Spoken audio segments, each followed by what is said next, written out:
On acclame encore le nom de Jésus-Christ.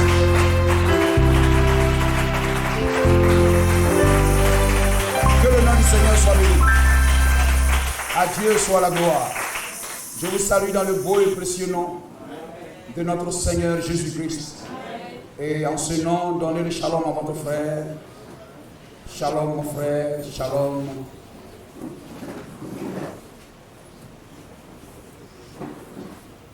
Gloire à Jésus-Christ. Soyez salués dans le nom du Seigneur.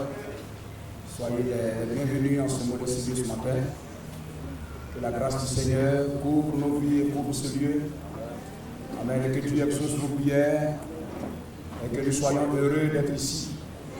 À Dieu soit la gloire. On acclame le nom de Jésus-Christ.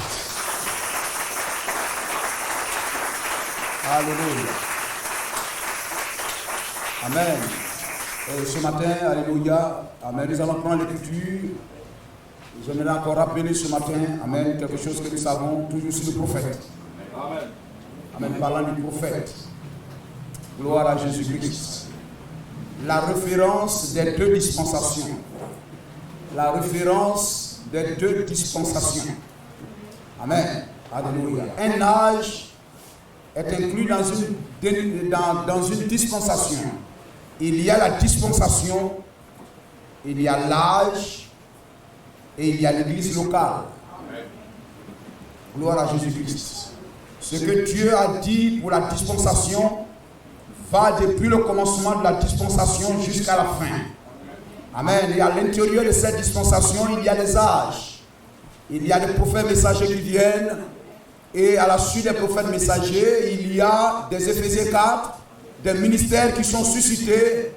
Amen. Afin de garder l'âge. Amen. Dans ce que le messager de l'âge a dit. Et ce messager de l'âge aussi prêche conformément à ce qui a été donné comme dispensation. Le message qui couvre la dispensation. Gloire au Seigneur. Amen. L'Église ne doit pas contredire ce que William Marion Branham a dit. Et William Marion Branham s'aligne aussi sur ce que l'apôtre Paul a dit. Amen. Israël doit écouter ce que Jérémie a dit. Et Jérémie lui-même doit s'aligner sur ce que Moïse a dit. Gloire au Seigneur. Dans la dispensation, l'âge et le pasteur. Béni soit le nom de Jésus-Christ. Lévitique chapitre 21, verset 1er. L'Éternel dit à Moïse, parle au sacrificateur. Voyez-vous, parle au sacrificateur. Amen. Moïse doit parler au sacrificateur. Moïse parle aux enfants d'Israël, Moïse parle aux sacrificateurs.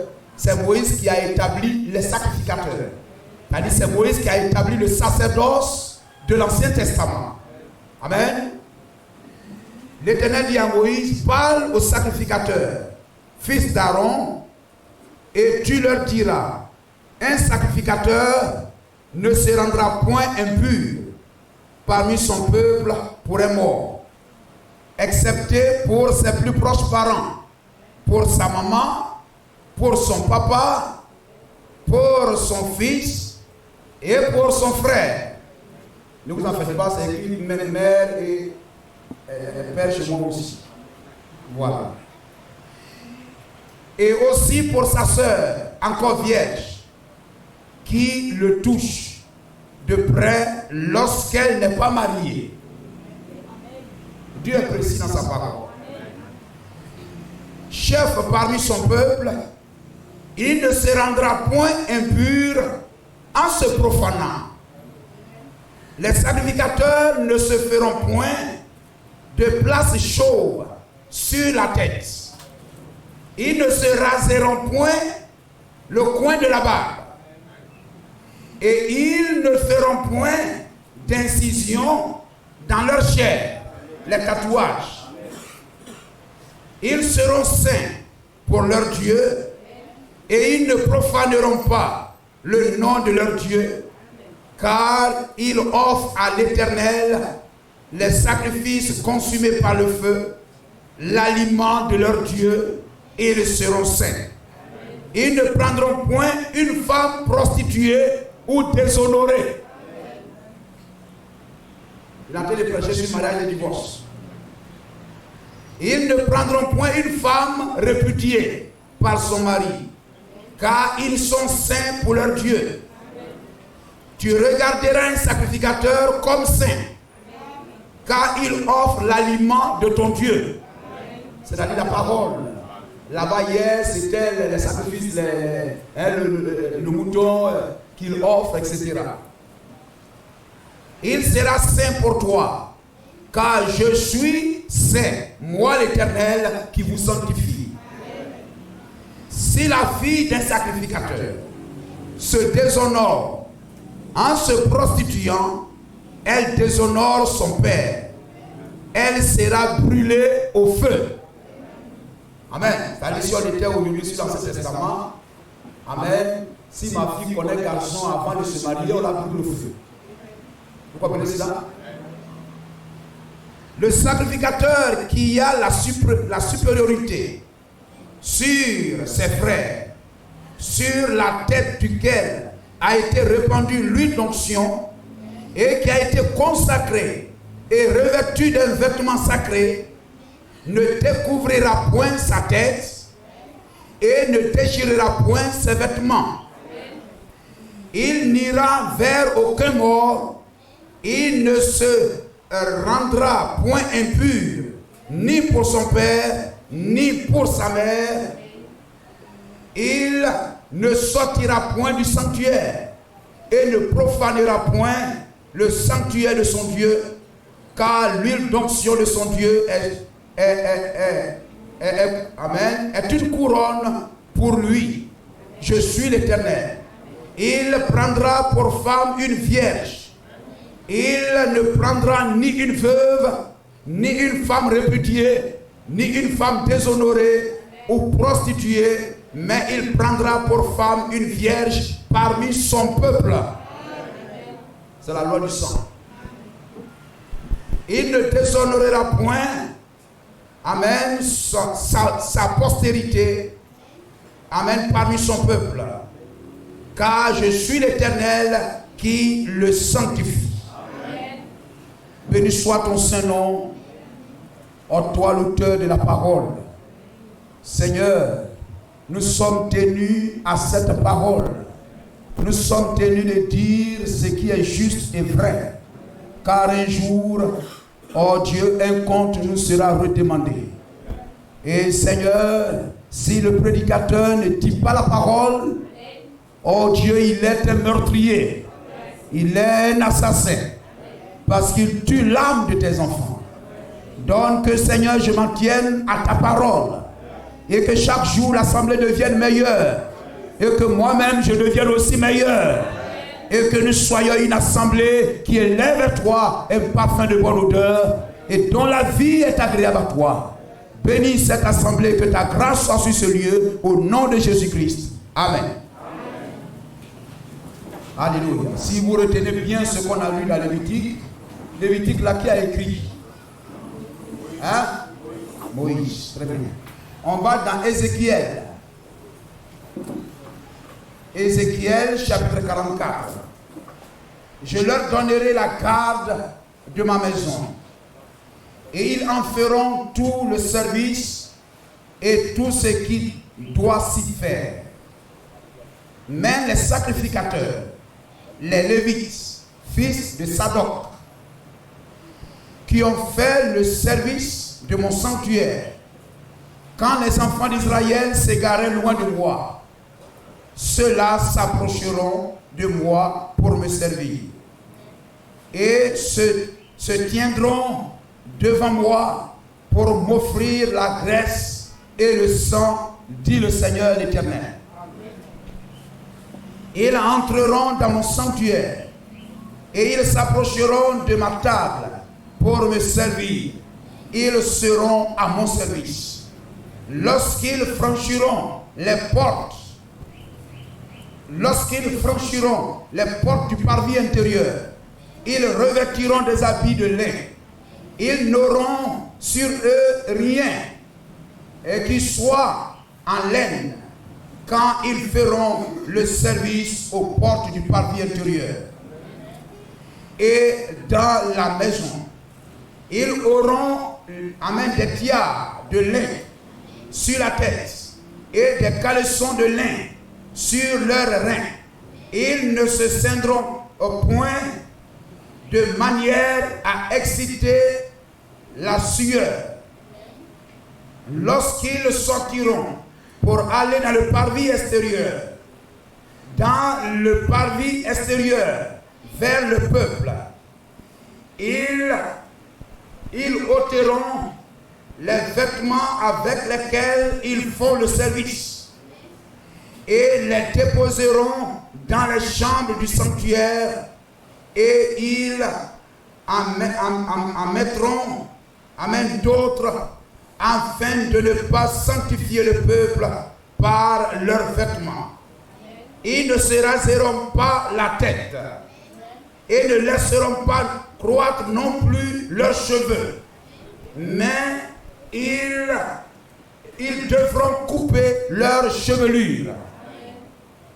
Aucun sacrificateur ne boira du vin lorsqu'il entrera dans le parvis intérieur.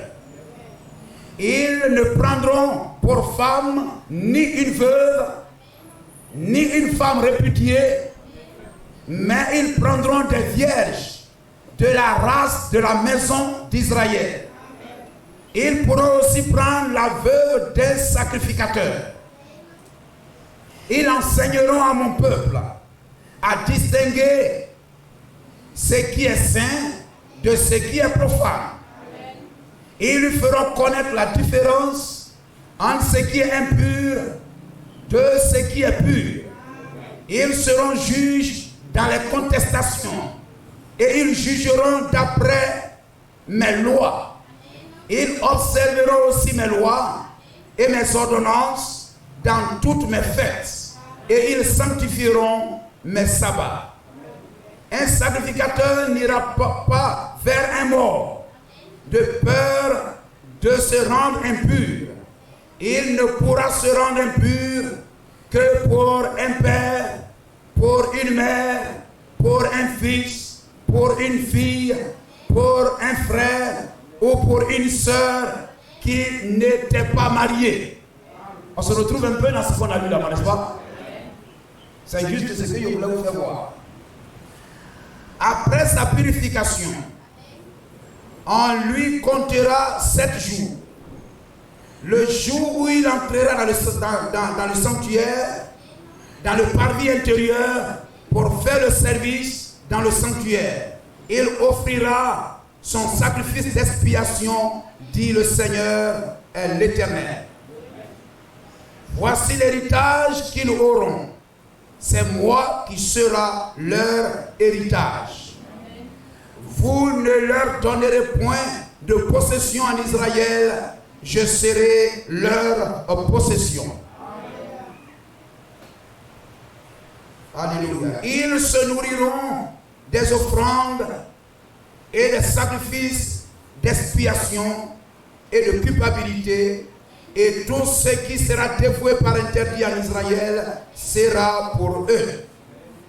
Les prémices de tous les fruits et toutes les offrandes que l'on présente par élévation appartiendront aux sacrificateurs. Vous donnerez aux sacrificateurs les prémices de votre part, afin que la bénédiction repose sur votre maison. Les sacrificateurs ne mangeront d'aucun oiseau et d'aucun animal mort ou déchiré. Que Dieu bénisse sa parole. La référence des 2 dispensations. Et frères, amen, nous ne sommes pas une église comme toutes les autres églises. Amen. Parce que nous avons reçu un prophète messager. Et voyez-vous, une vraie église amène les gens au prophète. Amène les gens au prophète. Au prophète qui est à Samarie.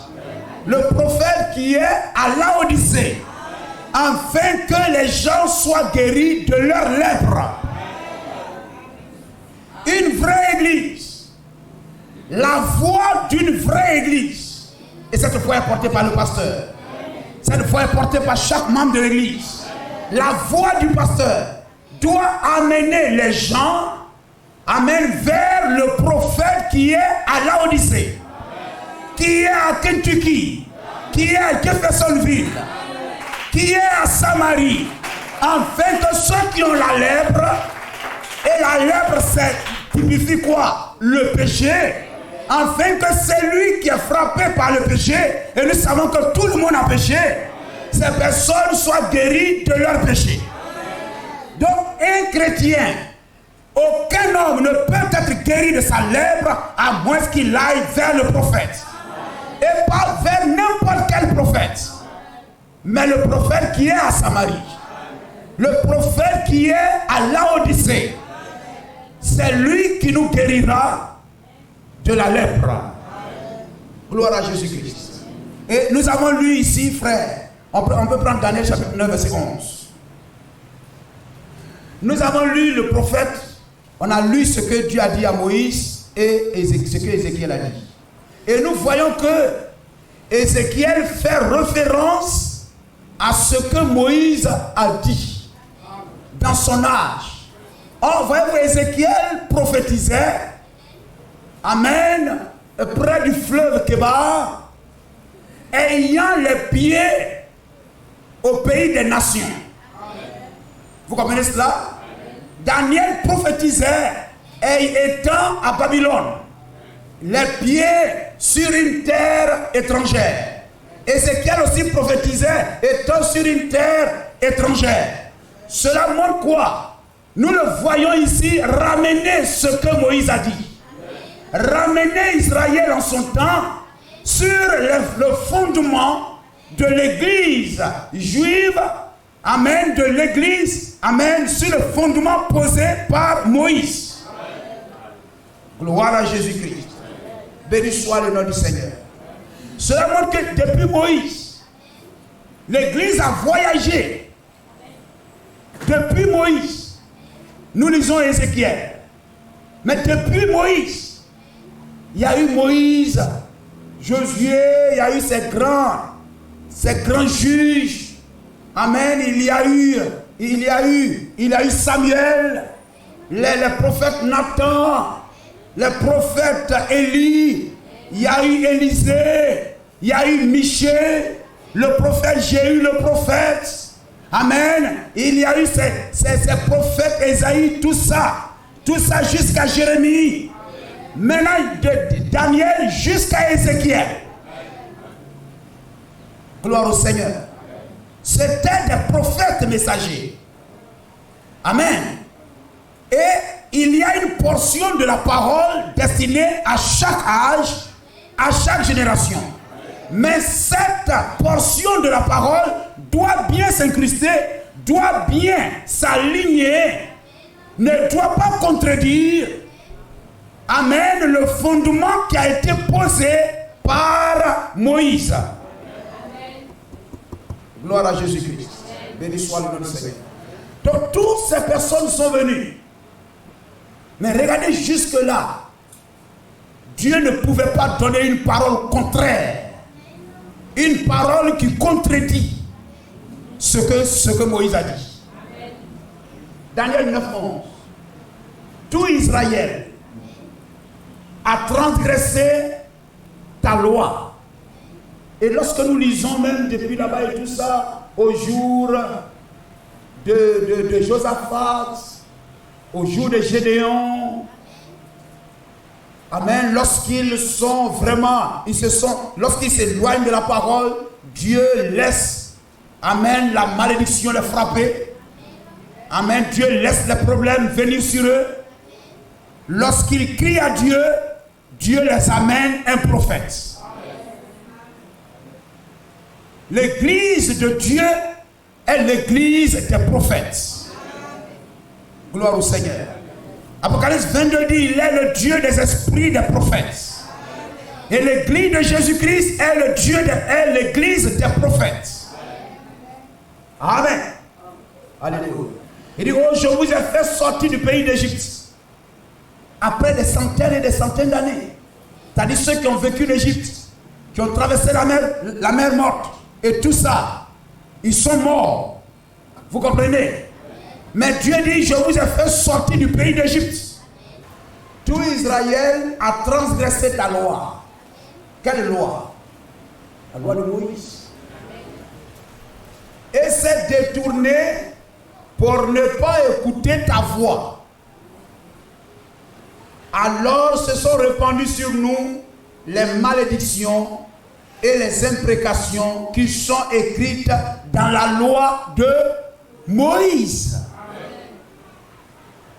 Serviteurs de Dieu, parce que nous avons péché contre Dieu. Gloire au Seigneur. C'est-à-dire ce que Moïse a dit au début, dès la sortie de l'Égypte. L'église est née dans le désert, n'est-ce pas? L'église est née dans le désert. Gloire au Seigneur. Et ce qui a été posé comme fondement a gardé l'église d'Israël tout le long du voyage. Et chaque prophète qui est venu n'a fait que ramener, amen, Israël sur ce vrai et ce seul fondement-là. Gloire à Jésus-Christ. Ce que Moïse a dit a été la référence de chaque prophète et de l'église de l'Ancien Testament jusqu'à la première venue de Jésus-Christ.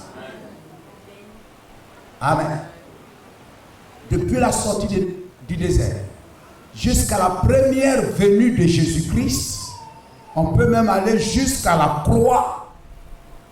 Amen. Jusqu'à la croix. Ce que Moïse a dit, amen, a influencé, a été la référence de l'église, amen, de l'église de l'Ancien Testament.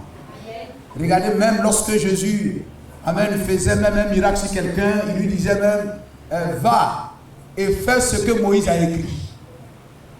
Gloire au Seigneur. Béni soit le nom de Jésus-Christ.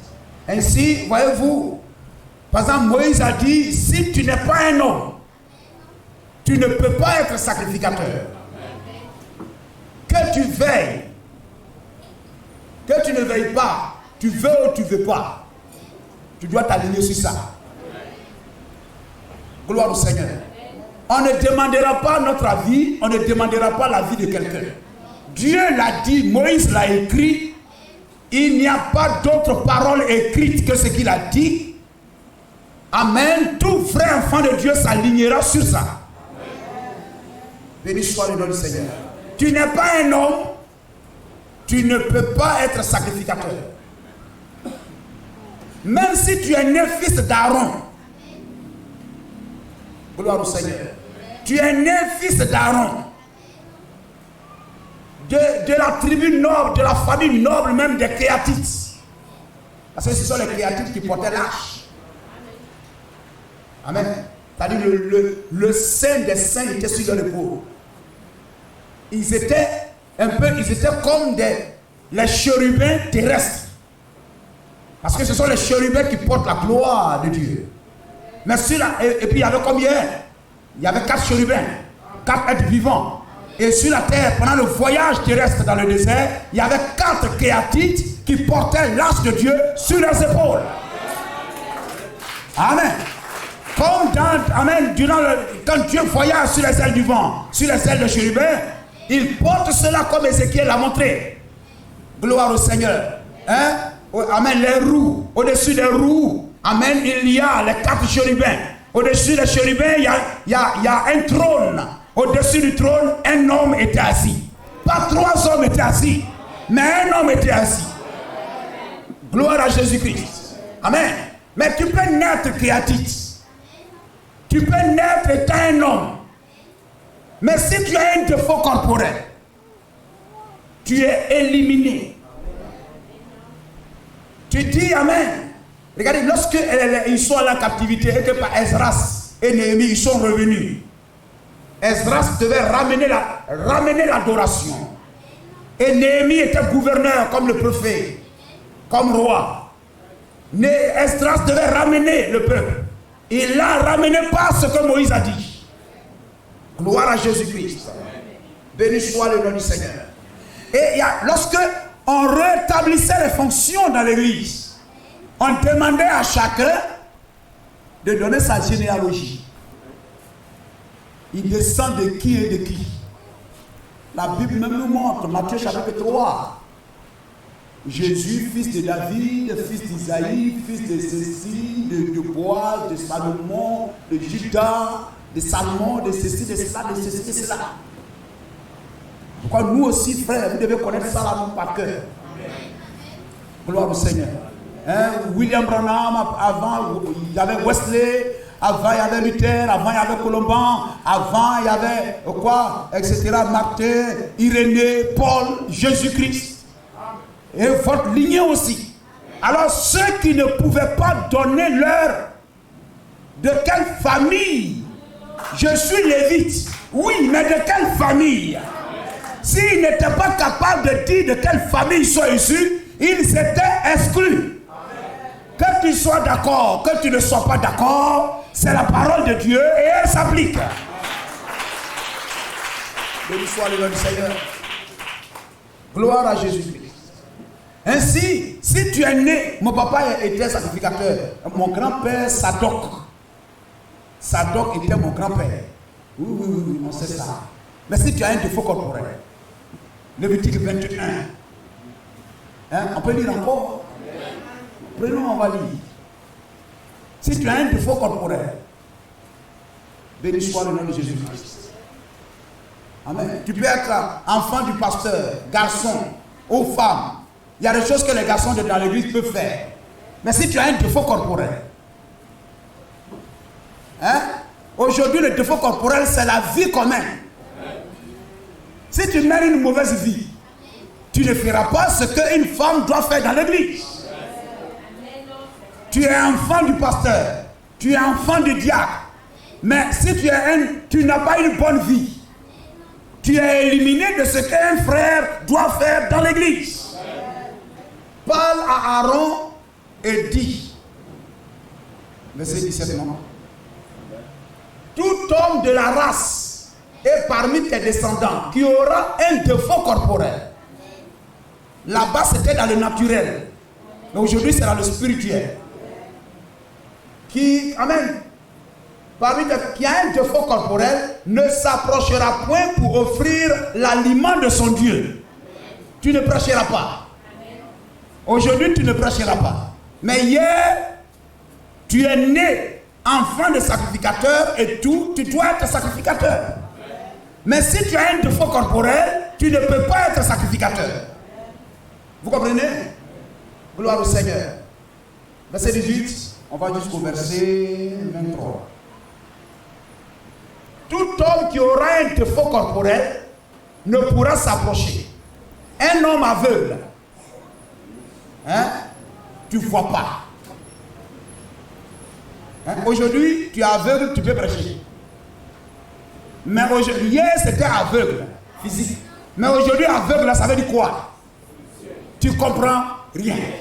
Tu ne comprends pas la parole.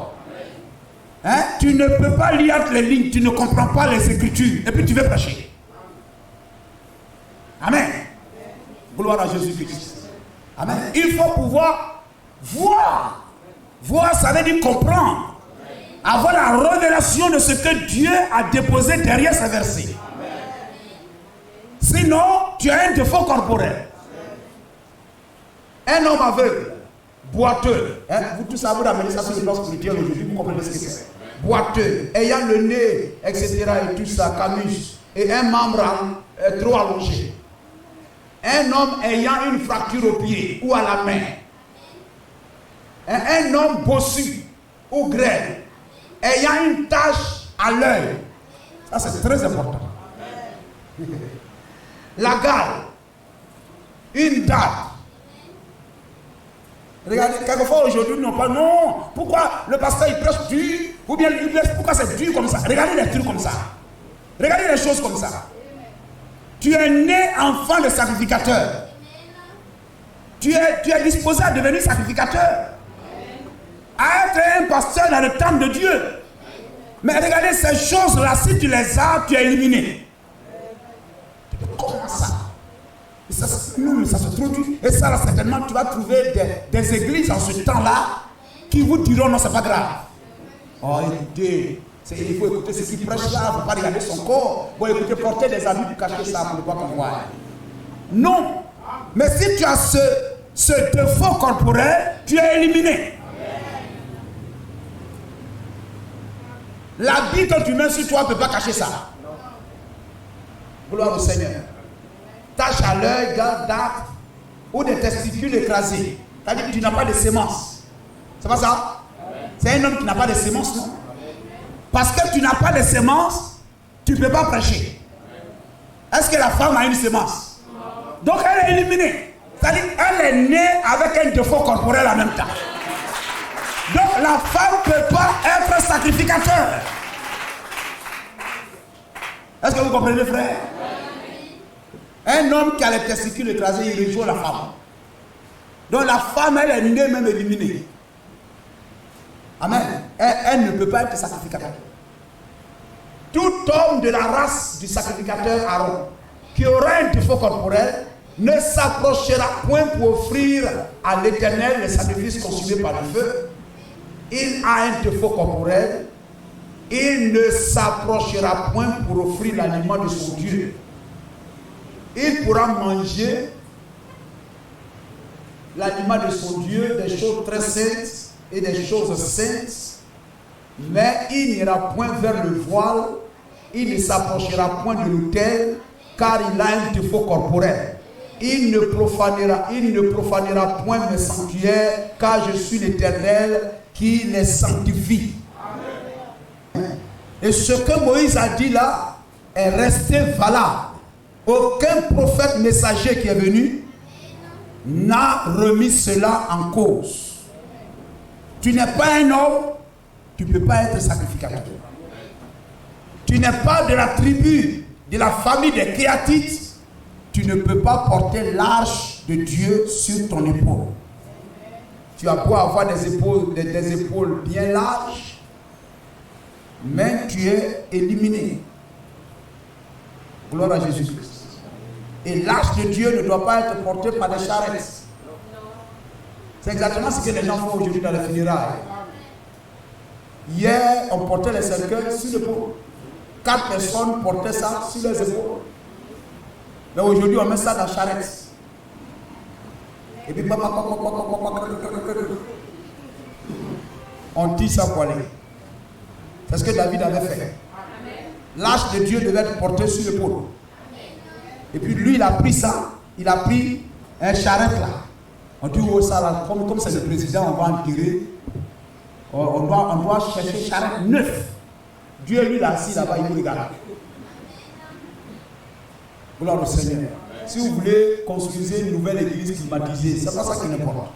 Que le pasteur s'habille, je ne sais pas quoi, comme je ne sais pas quoi, bien fourré comme souterrain, ça, c'est pas son affaire. Ce qu'il regarde là, c'est sa parole, l'application de sa parole. Hein? Tu es un frère bien niqué, bien sapé. Tu es une soeur bien sapée, tout ça. C'est très bien. Mais ma parole là, est-ce qu'elle est appliquée? Gloire à Jésus-Christ. Amen. Donc Dieu est rigoureux, Dieu est exigeant, Dieu est fidèle en ce qui concerne sa parole. Amen. Alléluia. Tu n'es pas lévite, tu ne peux pas offrir un sacrifice. Même si tu sais faire. Hein, lorsque Saül, le roi Saül voulait le faire, il a perdu son trône pour cela. Amen. Vous prenez même 2 Chroniques chapitre 13 verset 10. Lorsque l'Israël du nord et l'Israël du sud étaient en train de se parler en guerre, le sud a dit, nous, nos sacrificateurs sont fils d'Aaron.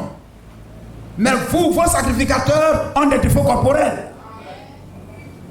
Hein? Vous pouvez lire, frère. Gloire à Jésus-Christ. C'est ça. 2 Chroniques 13, verset 10. Même pour nous, l'Éternel est notre Dieu. Et nous ne l'avons point abandonné. Vous comprenez cela? Vous êtes une sœur, vous habillez mal, vous avez abandonné le Seigneur. Hein? Vous avez abandonné le Seigneur. Gloire à Jésus-Christ. Amen. Alléluia.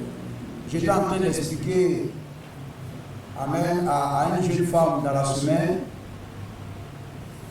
ce qu'est une femme prostituée et l'esprit de prostitution sur les gens. Gloire au Seigneur. Amen. Il y avait une dame là qui était venue s'asseoir là. Elle dit, mais qu'est-ce que vous avez apporté des habits qui exposent vos cuisses et tout comme cela? Quelle est cette publicité là? Qu'est-ce que vous vendez? Amen. Il dit en temps normal, lorsque tu prends un homme et une femme dans la chambre, sa femme, le monsieur même sa femme, à moins qu'il la viole, parce qu'un mari peut violer sa femme aussi. Mais lorsque la femme ne veut pas que son mari aille avec elle, elle fait quoi? Elle se couvre d'habits.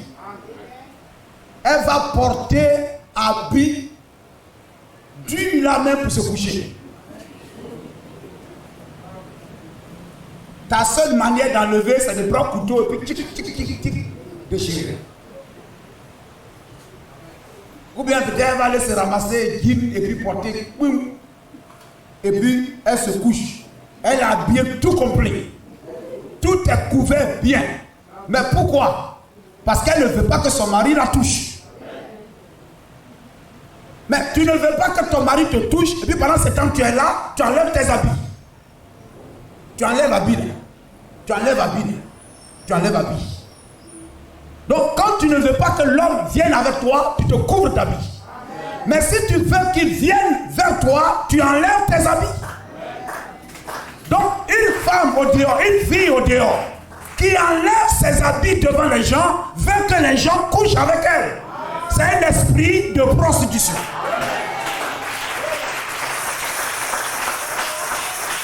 Vous avez compris? Voici l'esprit de prostitution. Amen. C'est ça pourquoi les sœurs doivent se couvrir. Amen. Au dehors, vous voulez que les gens vous regardent, vous couchent avec vous, vous voulez les attirer vers vous, vous enlevez vos habits. Et puis les gens vous regardent. Mais quand vous ne voulez pas que les gens vous regardent, les gens vous cherchent. Je ne veux pas que les gens me cherchent. Je ne veux pas que mon mari me cherche. Donc je me couvre d'habits. Je me couche, je vais au lit avec habits bien serrés dans moi, puis je me couche. Parce que je ne veux pas que mon mari me cherche. Donc une fille qui ne veut pas que les garçons la cherchent, elle se couvre le corps. Elle se couvre. Elle se couvre. Parce qu'elle ne veut pas que les garçons la cherchent. Vous comprenez ça? Béni soit le nom de Jésus. Gloire au Seigneur. Revenons là. Les sacrificateurs. Amen. Revenons au verset là. Mais pour nous, l'Éternel est notre Dieu. Et nous ne l'avons point abandonné. Les sacrificateurs au service de l'Éternel sont fils d'Aaron. Son fils d'Aaron. Et les Lévites remplissent leurs fonctions. C'est pourquoi ici, frères et sœurs, appuyez-vous sur la parole de Dieu. Ne cherchez pas un joli pasteur. Un pasteur bien habillé. Ne cherchez pas une jolie église où les gens sont nombreux, où on chante comme des anges. Tout ça c'est bien, mais cherchez la parole. La Bible n'a pas dit tu connaîtras une belle église et tu seras affranchi. Hein? Tu connaîtras un pasteur bien habillé et tu seras affranchi. Tu connaîtras un pasteur au langage mielleux et tu seras affranchi. Amen. Mais tu connaîtras la vérité et la vérité t'affranchira. Gloire au Seigneur. Béni soit le nom du Seigneur. C'est très important de s'appuyer sur la parole de Dieu. Vous êtes des chrétiens de cet âge. Vous parlez en vous appuyant sur ce que le prophète messager a dit. Un pasteur n'a pas de message. Amen. Est-ce que vous voyez Dieu, amen, est très fidèle, très rigoureux, amen, concernant sa parole. Et une fille de Dieu, un fils de Dieu doit aussi être ainsi. Gloire à Jésus-Christ. Amen. C'est pourquoi, voyez-vous, durant tout l'Ancien Testament, ce que Moïse a dit a été la référence en matière de doctrine. A été la référence. Regardez, même quand Paul est venu, c'est juste même qu'ils sont venus l'écouter, ils prenaient l'écriture. La Bible, ils examinaient ça par l'écriture pour savoir si ce que Paul prêchait était vrai. C'était quelle écriture? C'est pas ce que Jésus a dit. Mais c'était l'écriture, l'Ancien Testament. Ce que Moïse et les prophètes ont dit, c'est ça qu'ils prenaient pour vérifier ce que l'apôtre Paul disait. Gloire au Seigneur. Parce que l'apôtre Paul faisait comme il cherchait de faire le matin, des faux corporels. Donc Moïse a dit, amen, lépreux. Amen. L'apôtre Paul dit péché. Gloire au Seigneur. Moïse a dit une tache dans l'œil. Amen. L'apôtre Paul dit, gloire au Seigneur. Amen. Il y a des défauts dans son interprétation de la parole. Il y a des erreurs dans la prédication de sa parole. Amen. Il est dans l'erreur, il y a des erreurs. Gloire à Jésus-Christ. Ainsi, frère, amen, nous devons marcher aussi avec cette rigueur. Cette rigueur de la parole. Dans notre vie de chaque jour, il faut être rigoureux dans l'application de la parole de Dieu. Chaque jour, nous sommes en guerre avec les gens du dehors, avec même des gens qui vont à l'église. Nous sommes en guerre. Pourquoi vous êtes comme ça? Pourquoi vous dites que il faut s'armer de courage pour pouvoir garder la parole? Amen. Gloire au Seigneur. C'est pourquoi, voyez-vous, beaucoup de frères et de sœurs ne peuvent pas inviter quelqu'un ou ne peuvent pas évangéliser. Parce que vous-même, vous savez que vous n'êtes pas en accord avec la parole. Amen. Mais on doit être des chrétiens tout entiers. Amen. Abandonnés à la parole. Si le prophète a dit telle chose et qu'on vous présente ça, vous dites Amen. Parce que dans le message, je l'ai dit, il y aura l'Israël du Nord. Vous comprenez? Dans le message, il y aura les gens de 2 Timothée 4. Dieu a dit au prophète, quand tu sortiras de la vision, il lit 2 Timothée 4. Car il y aura un temps où les gens ne supporteront pas la sainte doctrine, mais ayant la démangeaison d'attendre les choses agréables, ils ne vont pas quitter le message. Ils ne vont pas quitter le message. Ils ne vont pas dire, nous, on ne veut plus aller dans le message. Mais ils désireront se donner des pasteurs dans le message qui leur permettront de faire tout ce qu'ils veulent faire. Mais toi, reste fidèle. Béni soit le nom de Jésus. Gloire au Seigneur. Dans une dispensation, il y a une référence. Dans une dispensation, il y a une référence. Et le salut est dispensationnel. Dispensationnel. Les dispensations. La dispensation de la loi, la dispensation de la grâce. Et sous la loi, il y a une référence, c'est ce que Moïse a dit. Et sous la grâce, l'Église de Jésus-Christ a une référence. Dans cette dispensation, nous allons le voir plus loin, c'est ce que l'apôtre Paul a dit. C'est ce que l'apôtre Paul a dit. Béni soit le nom de Jésus-Christ. Depuis le jour où vos pères sont sortis du pays d'Égypte, nous étions au temps du soir de la marche d'Israël. Gloire au Seigneur. Hein? Le temple, Jérémie prêchait en ce temps-là. Le temple de Jérusalem, le temple a été détruit en 587 avant Jésus-Christ. Et ils sont allés en captivité en 586 avant Jésus-Christ. Voyez-vous, là. Amen. Et là commence véritablement le temps des nations. Mais regardez là ce que nous voyons, l'esprit de ce que Moïse a dit dans l'écrit des prophètes. Depuis le jour où vos pères sont sortis du pays d'Égypte, jusqu'à ce jour, je vous ai envoyé tous mes prophètes, tous mes serviteurs les prophètes. Est-ce que vous écoutez? Dieu n'a jamais dit quelque part tous mes serviteurs les sacrificateurs. L'église est l'église des prophètes. Je vous ai envoyé tous mes serviteurs les prophètes. Je les ai envoyés chaque jour, dès le matin. Chaque âge, dès le début de l'âge. Chaque âge, dès le début de l'âge. Amen. Mais ils n'ont pas voulu écouter. Ils n'ont point prêté l'oreille. Ils ont réduit leur cou. Et ils ont fait le mal plus que leur père. Amen. Verset 27. Si tu leur dis ces choses, ils ne t'écouteront pas. Si tu cries vers eux, ils ne te répondront pas. Alors dis-leur, c'est ici la nation qui n'écoute pas la voix de l'Éternel, son Dieu, et qui ne veut pas recevoir instruction. La vérité a disparu, elle s'est retirée de leur bouche. Coupe ta chevelure. Vous écoutez ça? Amen. C'est un signe. Vous savez, l'église est une femme. Et les sœurs dans l'église sont les types. Les types représentent l'église. Vous écoutez? L'église est représentée, l'église de Jésus-Christ est prise comme une femme. Donc l'église locale, nous sommes tous ici la femme locale de Jésus-Christ. Et nos sœurs dans l'église sont les types de cette église-là, représentent cette église-là. Donc lorsqu'on veut voir William Branham dit quel est l'état spirituel de l'église, on regarde comment sont les femmes dans l'église. Gloire au Seigneur. C'est pourquoi voyez-vous une sœur, une fille dans l'église ne doit pas couper ses cheveux. Amen. Une sœur ne doit pas couper ses cheveux. Béni soit le nom de Jésus-Christ. Amen. Pourquoi?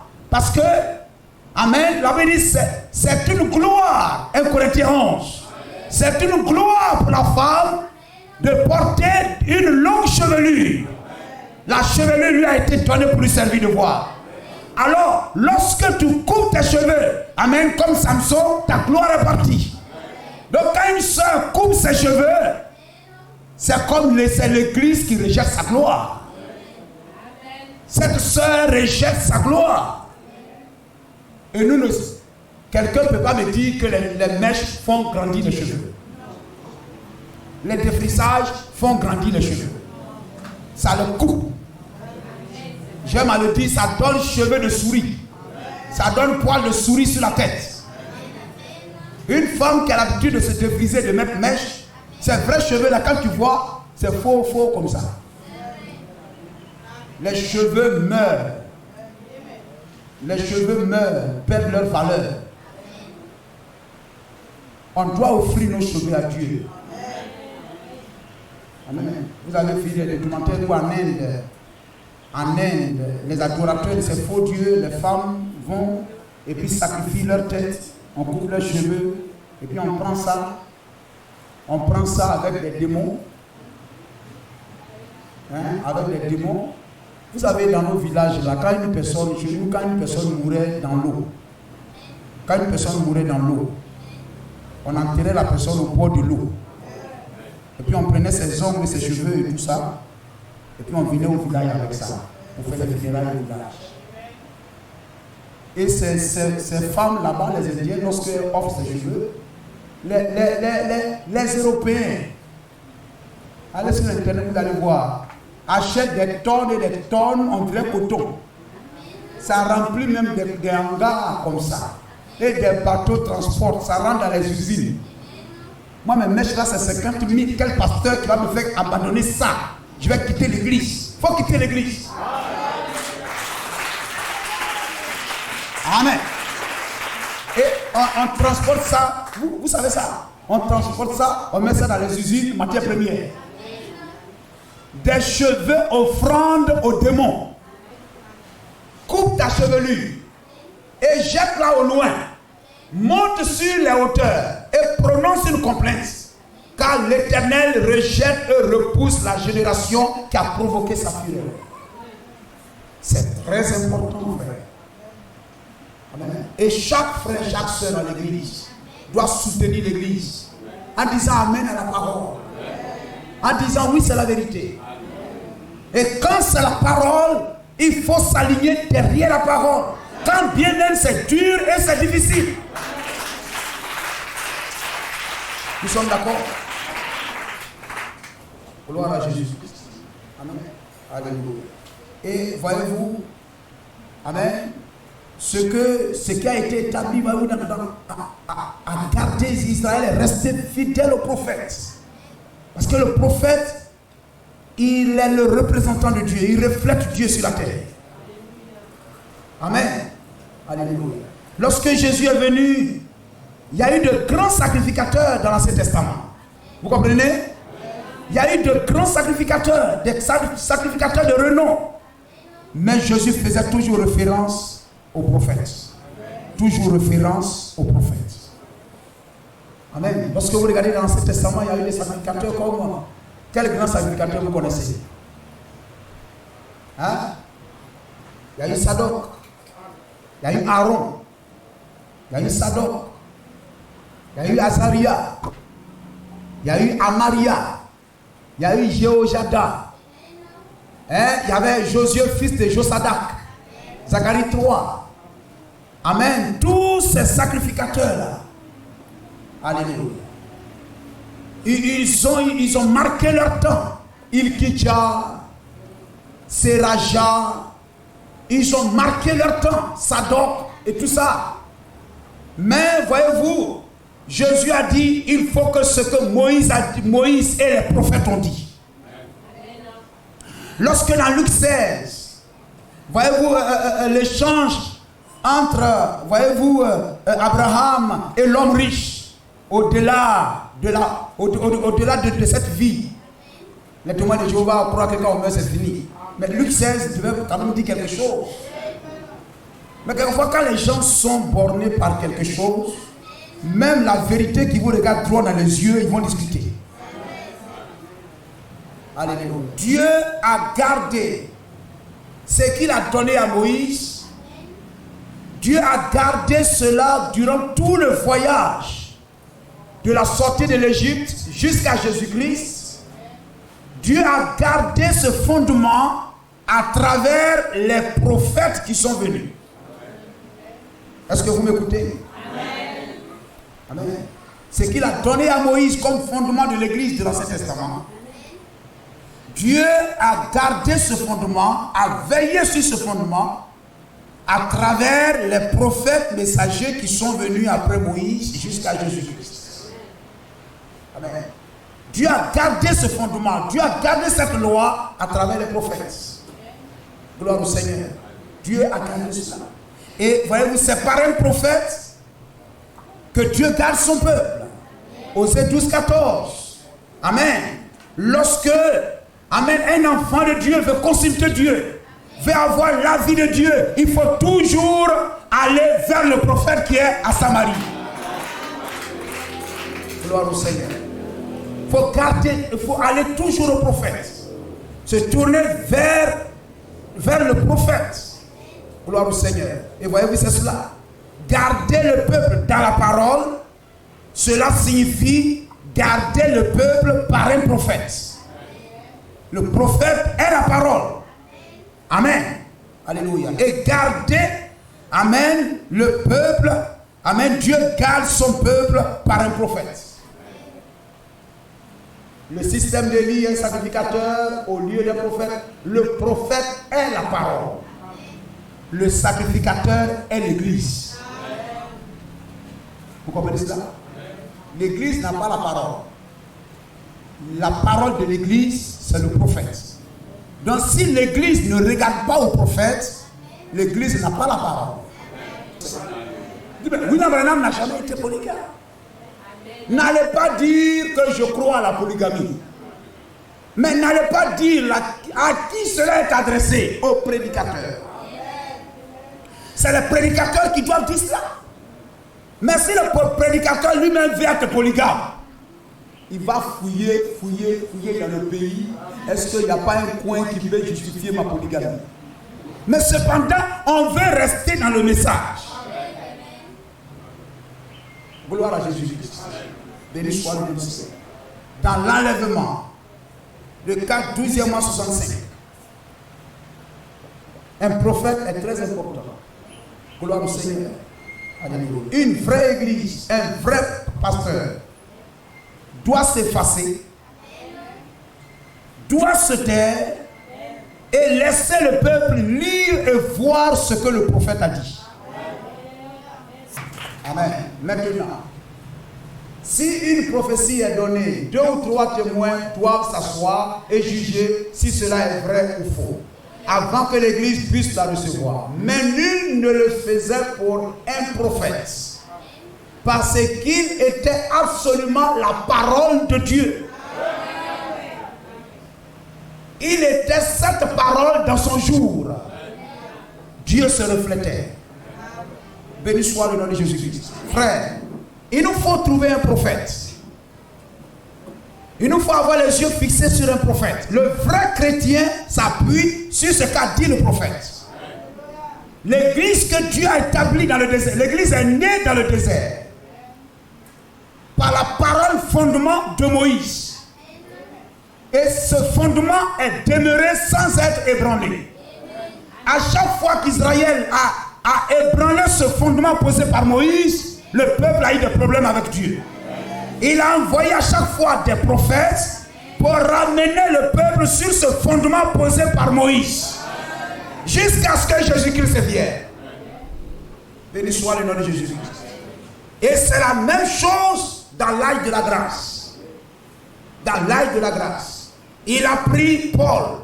Et Paul a posé le fondement de l'église du Nouveau Testament. À Éphèse. Gloire au Seigneur. À Éphèse. Alléluia. À l'est. À Éphèse. Là-bas, au commencement. Au début. Ainsi l'église du Nouveau Testament, on peut dire, a commencé à Jérusalem au jour de la Pentecôte. Mais voyez-vous, c'est parti avec Paul et avec l'église d'Éphèse. C'est parti de là jusqu'à l'ouest, jusqu'à l'Odyssée. Et le fondement qui a été posé à Éphèse, amen, par l'apôtre Paul, est demeuré jusqu'à l'Odyssée. Béni soit le nom de Jésus-Christ. De l'est à l'ouest. Et vous savez que l'adoration a commencé à l'est et fini à l'ouest, n'est-ce pas?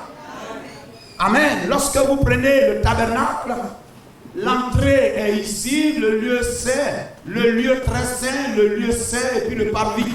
Ici c'est l'est, ici c'est le midi, c'est le sud, ici c'est le nord et puis c'est l'ouest. Le chandelier est au midi. Le midi c'est le sud c'est l'Afrique, c'est l'église, c'est l'épouse. Amen. Le sacrificateur entrait ici et l'adoration finissait dans le lieu très saint. L'adoration finissait à l'ouest. Gloire au Seigneur. Et l'apôtre Paul a pris ce qui a été à l'est. Le même Dieu, pas une trinité, mais la seule personne manifestée dans ces 3 fonctions. Le seul vrai Dieu, Colossiens 2:9. Amen, la plénitude de la divinité en une seule personne. Amen, il a posé ce fondement-là. Béni soit le nom de Jésus-Christ. Je ne sais pas, est-ce que je pouvais citer quelque chose et tout ça. Amen, le fondement que Moïse a posé, là-bas, l'apôtre Paul l'a aussi posé pour nous. Et on ne doit pas bouger d'un doigt sur cela. Donnez-moi 3-4 minutes. L'apôtre Paul nous a montré que la plénitude de la divinité était dans une seule personne. Colossiens 2:9, 1 Timothée 3:16. La plénitude, pas une trinité. Les catholiques sont dans l'erreur. Les méthodistes sont dans l'erreur. Les assemblées de Dieu sont dans l'erreur. Les pentecôtistes sont dans l'erreur. Pourquoi? Mais parce qu'un prophète n'était pas encore venu jusque-là. Mais aujourd'hui, nous avons reçu un prophète messager, William Marion Branham. Et le prophète messager ramène le fondement, ramène l'église sur le vrai fondement, sur ce que l'apôtre Paul a posé. 1 Corinthiens 3:10. 1 Corinthiens 3, verset 10. Selon la grâce de Dieu qui m'a été donnée, j'ai posé. Qui a posé? Paul. Moïse a posé le fondement de l'église de l'Ancien Testament, depuis le désert. L'apôtre Paul dit, j'ai posé le fondement. Ce ne sont pas des briques. Hein? Le fondement, c'est la doctrine sur laquelle doit s'asseoir l'Église de Jésus-Christ. J'ai posé le fondement comme un sage architecte et un autre bâtit dessus. Mais que chacun prenne garde à la manière dont il bâtit dessus. Car personne ne peut poser un autre fondement que ce qui a été posé. C'est pourquoi dans Galates 1, 6, 9, on peut lire ça aussi. Je m'étonne de ce que vous détournez promptement de celui qui vous a appelé par la grâce de Dieu pour passer à un autre évangile. Non pas qu'il y ait un autre évangile, mais il y a des gens qui vous trompent, trompent, qui veulent renverser l'évangile de Christ. Non pas, mais non. Non pas qu'il y ait un autre évangile.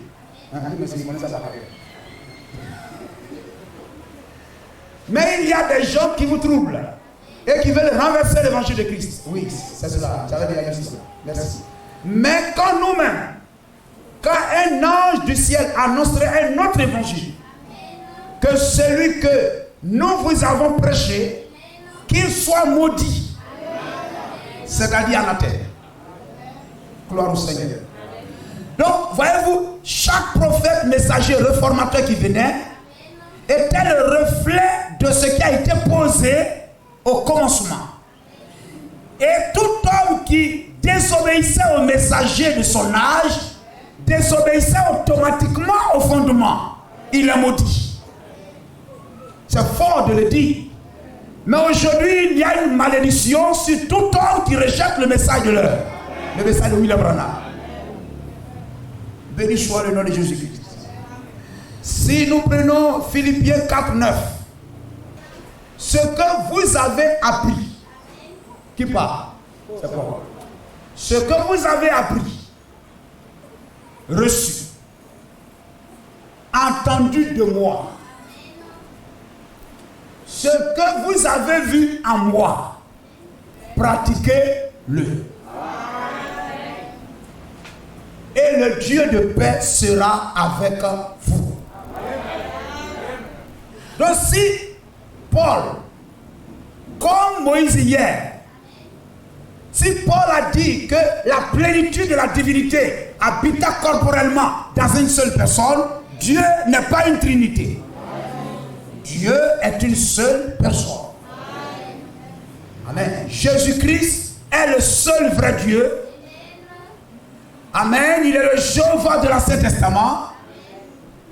Amen. Il est le seul vrai Dieu. La Bible dit, tout a été créé par lui et pour lui. Béni soit le nom de Jésus-Christ. Paul a posé ce fondement-là. Amen. Le mystère de l'iniquité est grand. Dieu, amen, s'est donné un corps, des bras et tout. L'apôtre Paul a dit aussi, si tu n'es pas un homme, tu ne peux pas prêcher la parole de Dieu. Si tu n'es pas un homme, tu ne peux pas être prédicateur. Gloire à Jésus-Christ. Aujourd'hui, les gens font des revendications. Il n'y a pas ONU à l'église. Il n'y a pas ONU à l'église. Et lorsqu'on a la crainte de Dieu, dans l'Ancien Testament, tu es bâti, tu es bien, mais tu as le défaut corporel, tu t'assois. Tu deviens membre d'église, tu n'es pas prédicateur pour distribuer l'aliment sain. De la même manière, tu es né sans sémence, tu es né étant une femme. Même si je connais la Bible là par cœur, même plus que le pasteur qui est là-bas, Joël 2, 28. Vos fils et vos filles prophétiseront, vos vieillards auront des songes, vos jeunes gens auront des visions, et sur tout le monde, etc. Dieu dit, je répandrai de mon esprit. C'est pas ce qui s'est produit à la Pentecôte. Pierre n'a pas répété Joël 2, 28. Est-ce que c'est aujourd'hui que Joël 2, 28 s'accomplit? Joël 2, 28 s'est accompli à la Pentecôte. Pierre s'est tenu là, dans son analphabétisme, mais ayant l'œil de la foi. Il a eu l'esprit de la révélation. Il a dit, c'est ici ce qu'a dit Joël le prophète. Dans les derniers jours, dit Dieu, je répandrai de mon esprit. Amen, ceci, cela, ceci, cela, ceci, cela. Est-ce que nous croyons que Paul avait le Saint-Esprit? Est-ce que nous croyons que Paul est plus spirituel que tous nos pasteurs? Mais Paul a dit, comme il convient dans toutes les églises de Dieu, je ne permets pas à une femme de prêcher dans l'église. Qui est plus spirituel que Paul? Hein? Qui est plus spirituel que Paul? Car Dieu n'est pas un Dieu de désordre. Si une femme prêche, c'est du désordre. C'est du désordre. Gloire au Seigneur. Car Dieu n'est pas un Dieu de désordre, mais de paix. Et comme dans toutes les églises, même avec grand E, même en plus. Si on mettait un petit E, ça me suffisait, parce qu'il n'y en a qu'une seule. Mais là, on met toutes les églises, même avec grand E, c'est-à-dire l'église d'Éphèse, de Thyatire, de Smyrne, de Pergame, de je ne sais pas quoi, de tout ça, de Laodicée, toutes les églises des saints, je ne permets pas. Donc ce que l'apôtre Paul dit, je ne permets pas, conformément à Exode chapitre 12, c'est du levain. Et durant les 7 âges, on ne trouvera pas du levain dans votre maison. Le levain du premier jour sera aussi le levain du 7e jour. Donc ce que l'apôtre Paul ne permet pas, au 7e âge, on ne permet pas ça. C'est la parole. Gloire à Jésus-Christ. Que les femmes se taisent dans les assemblées, car il ne leur est pas permis d'y parler. Mais qu'elles soient soumises selon que le Dieu aussi la loi. Sous la loi, il n'y a pas de femme sacrificateur. Sous la grâce aussi, il n'y a pas de femme sacrificateur. Si elles veulent s'instruire sur quelque chose, qu'elles interrogent leur mari à la maison. Car il est marséen pour une femme de parler dans l'église. C'est Paul qui a dit ça. Si quelqu'un prêche autre chose, il est maudit.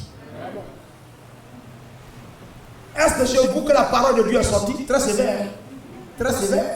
Parce que ce n'est pas aujourd'hui seulement que les gens commencent à s'exciter. Les femmes se lèvent pour s'exciter.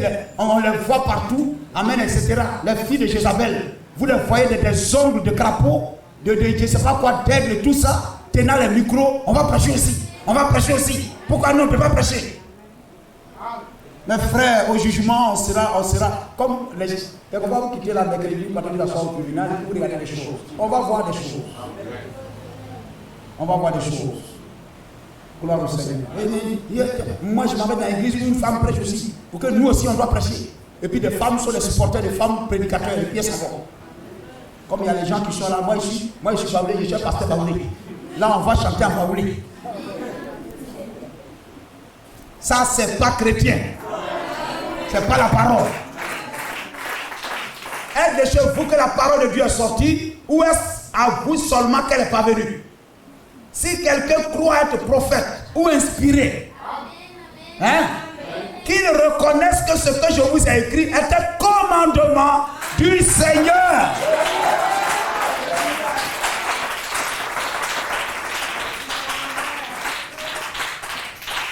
Gloire à Jésus-Christ. Amen. Une vraie église s'alignera ça. C'est le fondement. On ne peut pas poser un autre fondement. Gloire au Seigneur. Tu n'es pas un homme, tu ne peux pas être prédicateur. Maintenant, si tu es un homme avec des défauts corporels, gloire au Seigneur. Amen. C'est l'affaire de ceux qui vont te critiquer. Gloire au Seigneur. Alléluia. Il a établi là le baptême, c'est dans le nom de Jésus-Christ. Baptême, baptisé, baptême, ça veut dire plonger, immerger, enterrer. Amen. Une chrétienne doit porter des habits décents. Je veux aussi que les femmes vêtues de manière décente, avec pudeur et modestie, comme je l'ai expliqué tout à l'heure. Amen. Voyez-vous, ne se pas séparer, se couvrir, etc. et tout. Se parer de tresses, ça c'est les mèches. séparer, etc., mettre des corps étrangers sur votre tête, des cheveux étrangers, séparer des tresses. C'est-à-dire, c'est ça les mèches. Amen. Mais le pasteur de Hollywood, où c'est écrit mèche? Il faut me montrer là. Est-ce que dans Deutéronome 22:5 là, c'est écrit pantalon? C'est une honte. Amen. C'est une abomination pour une femme de porter des habits d'homme et pour un homme de porter des habits de femme. C'est écrit pantalon. Mais quand vous lisez, vous savez. Oh, les apôtres compris qui leur parlaient de Jean-Baptiste. Lorsque vous lisez Genèse 3, Genèse chapitre 3, etc., vous voyez le serpent coucha avec elle. Mais quand vous lisez, vous savez qu'il y a un rapport sexuel là. Vous êtes des enfants de Dieu. Gloire au Seigneur. Ne soyez pas des supporters d'église ou de pasteurs. On est fatigué avec ça dans le catholicisme là-bas. Mais supportez la parole. Vêtez d'une manière décente avec pudeur. Ne se pare ni de tresse, ni d'or, ni de perles, ni d'habits somptueux. Mais qu'elle se pare de bonnes œuvres. Comme il convient à des femmes qui font profession de servir Dieu. Ayez non. Ayez quoi? Ayez non cette parure extérieure qui consiste en des cheveux tressés, des ornements d'or ou des habits qu'on revêt. Mais la parure intérieure est cachée dans le cœur. La pureté incorruptible d'un esprit doux et paisible qui est un grand prix devant le Seigneur. Ce qui a été posé par Moïse, par Paul, ne sera pas déraciné. Mais chaque prophète doit venir et rendre ça plus clair. William Branham dit, j'ai prêché la même chose que Paul. J'ai prêché la même chose. Aujourd'hui, celui qui croit à l'apôtre Paul doit croire automatiquement William Branham. Doit croire automatiquement William Branham. Le fait de dire je crois à ce que Paul a dit, c'est que vous croyez au prophète. Vous croyez à William Branham. Béni soit le Seigneur. Ce que Paul a établi à l'est, il l'a manifesté ici à l'ouest. Il a manifesté ici à l'ouest. Ramenant aussi les mêmes choses. Amen. Les mêmes doctrines. Rendant l'évangile plus clair. Amen. Plus clair, plus compréhensible. Afin que le chrétien de la première heure et de la dernière heure reçoive la même récompense. L'Est crie et l'Ouest dit Amen. Éphèse crie et Laodicée dit Amen. Car la vertu de Jésus-Christ, voyez-vous dans l'âme de Laodicée, il dit je suis l'Amen. L'Amen à quoi? À ce qui a été dit à Éphèse. Amen à ce qui a été dit à l'Est. Et le chrétien de cet âge doit aussi dire Amen. Je suis d'accord avec ce que l'apôtre Paul a dit. Amen. Et soutenir ce message de tout notre cœur. Car c'est la seule voie et l'unique voie de salut aujourd'hui. Ne cherchons pas à ce que la parole soit diluée. Ne cherchons pas à ce que nous soyons un message du Nord. Mais ça doit être le message du Sud. Ceux qui gardent la parole dans les limites. Jusqu'à après, je le pouvoir. Que Dieu vous bénisse.